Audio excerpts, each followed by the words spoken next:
welcome back. අද රසමෙන් රස කෑම එකක් තමයි හදන්න හදන්නේ. මේක ඉතින් තේ බොන වෙලාවට විනාඩි 5ක වගේ කාලයක් ඇතුළත ඔයගලන්ට හදාගන්න පුළුවන්. ඉස්සෙල්ලාම අපි සීනි ටිකක් කුණු කරගන්න ඕනේ. මේකට සීනි දාලා ඒ පෙඟෙන්න වතුර දාලා ලිප් ඔන් කරලා කියන්නේ වැඩි ගින්දරේ නෙමෙයි අඩු ගින්දරේ පොඩ හැඳි ගන්නකොට අර නටන්න ගත්තෙන් පස්සේ ඔයගොල්ලෝ ගාව වැනිලා තියෙනවා නම් වැනිලා ටිකකුයි කලරින් බින්දු 2-3කුයි දාන්න ඕනේ.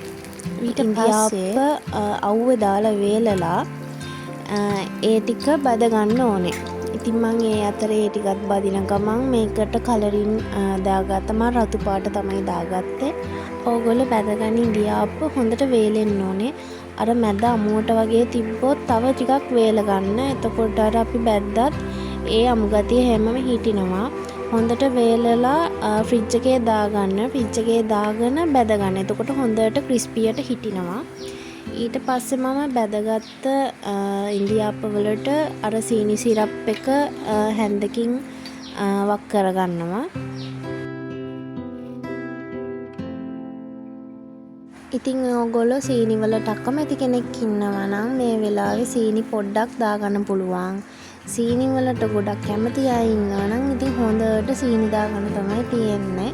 සමහරක් අය ඉතින් කලරින් දානවටත් කැමති නෑනේ. එහෙනම් ඕගොල්ලෝ කලරින් දාන්න නැතුව නිකන් සීනි සිරප් එක හදාගන්න. ඉතින් මේ වෙලාවේ සීනි සිරප් එක ගල් වෙන්න කලින් ඕගොල්ලෝ බැදගන්න එක ගෙනල්ලා මේ විදිහට දාගන්න. නැත්තම් සීනි සිරප් එක ගල් වෙනවා. මෙන්න මේ විදිහට සීනි සිරප් එක ලස්සනට හැන්දකින් දාගන්න. එතකොට හරියට අර ආස්මි එකක් වගේ මේ වටේ තියෙනව ගණන් ගන්න එපා. මොකද ඔහොම දැම්මම අර ඉන්දියාප්ප එක ගද්දි ඒක අර යටින් හැලිලා. ඉතින් ෆයිනලි අන්න ඉතින් මම මේ කෑම එක හදාගෙන ඉවරයි. මේක තේ බොන වෙලාවට විනාඩි 5ක් වගේ ඇතුළත හදාගන්න පුළුවන් රස කෑමක්. ඉතින් ඕගොල්ලෝ ඉන්දියාප්ප ඉතුරුනාම විසික් කරනවට වඩා ඒක ෆ්‍රිජ් එකේ දාලා මේ වගේ කෑමක් හදලා කන්න.